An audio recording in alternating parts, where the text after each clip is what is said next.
Olta e përdor këtë fishkëllim në të gjitha festat familjare, evente, sa herë dalim, kështu që është një gëzim, asaj shtëpisë Olta i duhet patjetër deri në finale. Më pëlqen shumë, me thënë të drejtën, kjo Olta që po shikoj unë tani, është Olta që është më e duruar dhe përdor inteligjencën në lojën e saj, dhe loja që Olta po bën është e drejt për drejt vetëm me Luizin. Mendoj se do t'jem brenda asaj shtëpisë për t'i bërë një surprizë, sepse me thënë vërtetën unë jam një energji shumë e mirë për atë.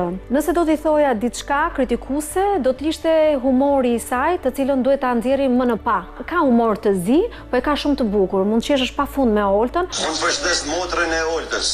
Tash do jepi përgjigje se ajo do jetë detyruar, o me ndru profesion, o me ndru shtet. Në fakt ne jemi mësuar që ta dëgjojmë Luizin me kërcënime. Doja të sqaroja pak a shumë deklaratën time që kam dhënë dhe opinionin tim për sa i takon lidhjes Luizi Kiara. Pra unë jam shprehur që kjo marrëdhënie mund të ketë vështirësi nga ana e Kiarës, kur ata të dy do dalin jashtë. Kiara ka në plan të parë karrierën, por kjo nuk do të thotë që Luizi të kundërvihet me kërcënime, aq më tepër që loja e Luizit është e fokusuar me Oltën dhe jo me familjarët jashtë. Nuk ka arsye pse do të kalojmë deri në këto masa ekstreme kërcënimesh.